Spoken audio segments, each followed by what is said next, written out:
Maharashtra news, महाराष्ट्राचा सखा, सत्याचा पाठीराखा. महाराष्ट्र न्यूज, महाराष्ट्राचा सखा, सत्याचा पाठीराखा. महाराष्ट्र न्यूज, महाराष्ट्राचा सखा, सत्याचा पाठीराखा. सत्याचा पाठीराखा. महाराष्ट्र न्यूज, महाराष्ट्राचा सखा, सत्याचा पाठीराखा. महाराष्ट्र न्यूज, महाराष्ट्र न्यूज, महाराष्ट्राचा सखा, सत्याचा पाठीराखा. महाराष्ट्र न्यूज, महाराष्ट्राचा सखा, सत्याचा पाठीराखा.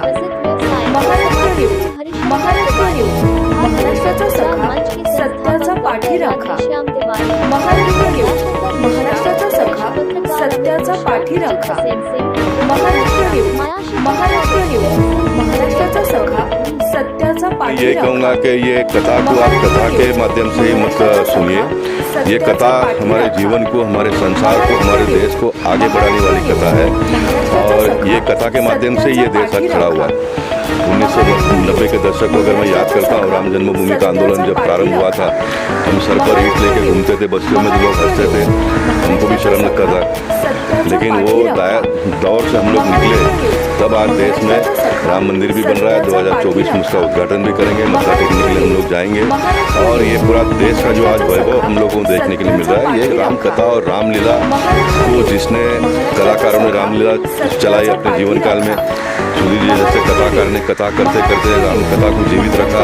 ब्रह्मदेव तिवारी, श्रीकांत पांडे जी, डॉक्टर राधेश्याम तिवारी, ये सारे लोगों ने इसका आयोजन किया. सुनने को आने वाले लोगों ने सुनने को आने का काम किया. आप जैसे मीडिया के लोगों ने बहुत दूर तक इस संदेश को पहुंचाने का काम किया. ये जॉइंट वेंचर है, सब लोग मिलकर काम करते हैं तब एक बहुत बड़ी ताकत होती है.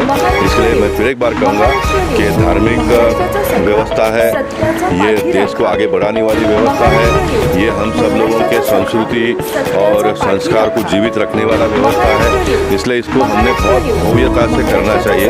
नई पीढ़ी को हमको तो देना ही पड़ेगा ना. मान लीजिए कि मोदी जी और 15 साल प्रधानमंत्री रहेंगे तो क्या सारा ठीक ठाक हो जाएगा? क्योंकि नया जो लॉट आएगा, स्कूल में बच्चों को पढ़ाना पड़ता है ना पहले से, क्योंकि नए बच्चे आएंगे उनको पहले से पढ़ाना ही पड़ता है. वैसे देश भी बहुत सुखी हो जाएगा, समृद्ध हो जाएगा, संपन्न हो जाएगा. लेकिन जो नया जनरेशन आएगा उसको कथा संस्कृति उसके दिमाग में तो डालना ही पड़ेगा ना. इसलिए इसको जीवित रखना चाहिए, इसको और मजबूत आने वाले दिनों में करना चाहिए, ऐसा मैं मानता हूँ. सनातन संस्कृति को हमारा का पूरा आप लोगों को मोर्चा हिंदू समाज मोर्चा निकालने की मैं कहता हूँ कि उन दिनों में भी होता था, आज भी हो रहा है, कल भी होगा. ये कोई समाप्त होने वाला नहीं है. इसलिए हर चुनौती का सामना करने के लिए हमको तत्पर रहना पड़ेगा, हमेशा तैयार रहना पड़ेगा. चुनौती तो आएगी, उसका तरीका बदलेगा, लेकिन चुनौती तो आने ही वाला है ना. चुनौती तो आने वाला है. इसलिए कोई ये मानना नहीं चाहिए कि भाई चुनौतियाँ सब खत्म हो जाएगी. नहीं, बिल्कुल नहीं होगा. नया नया रूप लेकर चुनौती आएगी और उस चुनौतियों का सामना करने के लिए हम सबको तैयार रहना पड़ेगा. इसके लिए लोकसभा भी गूंजेगी, निश्चित गूंजेगी. लोकसभा तो गूंज रही है. देश में आज इतने सारे लोकसभा में राम भक्त पहुंचे हैं, तो जब भी 11 बजे प्रारंभ होता है तो अध्यक्ष जी जब आते हैं तो जय श्री राम का नारा तो लगता है ना वहाँ पर. अनेकों में मैं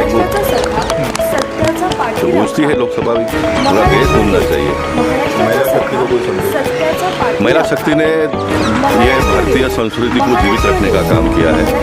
गरीब से गरीब महिला भी अपने घर में सवेरे चाय में दूध डालने की व्यवस्था नहीं भी होगी तो पूजा करके भगवान का दिया लगाकर अपना दिनचर्या प्रारंभ करती है. तो महिला शक्ति ने देश को बचाया, महिला शक्ति ने संस्कृति को बचाया है. इसलिए आने वाले दिनों में जितने कथा में आप जितना ज़्यादा महिलाओं को लाओगे उतना समाज को लाभ होगा. क्योंकि जिस महिला के कोख से जो बच्चा जन्मेगा उसमें ऑटोमेटिकली भगवान राम का संदेश पहले से ही जाएगा. इसलिए मैं हमेशा लोगों को कहता हूँ कि जो नई शादी करने वाले लड़के लड़कियाँ होती है तो उनको शादी के 1 साल के बाद 1 साल 2 साल तक तो कथा में किसको तो पकड़ के लेके आओ बैठा उनको, और बैठकर नई बच्ची, हमारी 20-25 साल की बच्ची भगवान राम का जो भी करिश्मा महिमा को अपने दिमाग से अपने शरीर में उतारेगी तो उसके कोख में से जो बच्चा निकलेगा वो राम भक्त निकलेगा.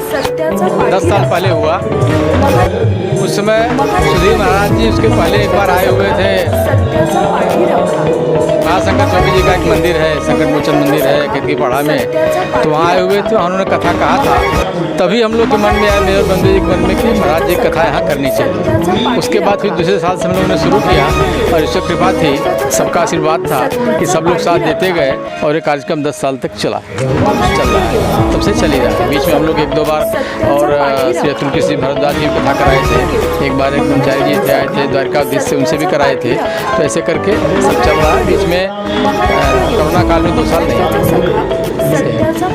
उसके बावजूद बात ऐसी है कि कथा के प्रति बहुत प्रेम है और मैं खुद कथा सुनता हूँ, सोचता हूँ लोग भी सुनेंगे, उसका लोगों को फायदा होगा, भगवान के प्रति उनकी इच्छा बढ़ेगी।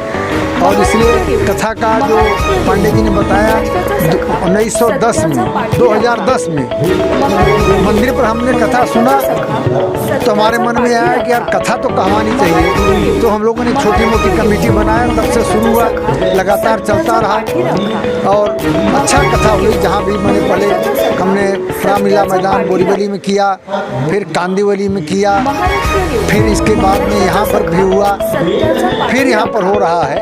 यहाँ तीसरा साल है, 2 साल बीच में गैप गया। तो हम लोग सब पूरी टीम अपना मेहनत से ये कथा करते हैं। इस बार थोड़ा अड़चने आ गई कि हम 7 दिन हॉस्पिटल में रह गए, पांडे जी 3-4 दिन हॉस्पिटल में चले गए, 11 दिन निकल गया। कार्यक्रम भी जल्दी तय हुआ और कार्यक्रम दूसरे स्थान पर तय था, स्थान ही बदली हो गया उसमें सब। लेकिन भगवान की माया है, हम लोग कोई तकलीफ नहीं आई, सब काम हो रहा है, अच्छी तरह से कथा पूरी हो जाएगी, ऐसा हमको भगवान पर पूरा विश्वास है।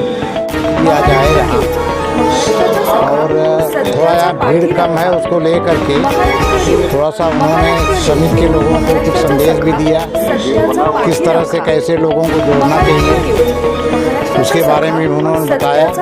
मुंबई शहर व्यस्तताओं का शहर है, वर्किंग डेज में लोग अपने अपने काम धंधा अपनी सर्विसेज में जाते हैं, इसलिए जहाँ तक संख्या की बात है, कार्यकारिणी के सभी सदस्य सम्मानित श्री ब्रह्मदेव जी, श्रीकांत पांडे जी और शंकर तिवारी सब लोग मेहनत करते हैं। लेकिन हम लोगों का काम सिर्फ मेहनत है, भगवान राम के संदेश को पहुँचाना है, लोगों को आकर सुनना चाहिए, लेकिन जोड़ने का काम सतत चलता रहा है, आगे चलेगा। और गोपाल भाई को जो शिकायतें हर साल रहती हैं, अगले साल जो शिकायतें नहीं रहेंगी। यहाँ तक आपके प्रश्न का सवाल है, महिलाएं हमारे देश की संस्कृति की रीढ़ होती हैं। परिवार को, समाज को आगे ले जाने के लिए उनकी जितनी आवश्यकता होती है, उनका जितना मनोबल आगे बढ़ेगा, उतना ही पुरुष समाज आगे बढ़ेगा। तो नारी शक्ति को इस भारत देश की संस्कृति में सबसे ज़्यादा महत्व दिया गया है। नारी शक्ति को हम प्रणाम करते हैं, हमारी संस्था प्रणाम करती है और ये प्रागैतिहासिक काल से होता रहा है कि नारी शक्ति की यहाँ पूजा होती है, इसलिए हम लोग उसको मान्यता देते हैं, हम लोग भी पूजा ही करते हैं। लोगों ने मिलकर शुरुआत किया और सतत 12 वर्षों से बीच में 2 साल जो कोविड गया उसमें कथा नहीं हो पाई, बाकी सब लोगों की जो भी कमेटी में है सब लोगों ने मिलकर के काम करते हैं और कथा सतत चल रही है।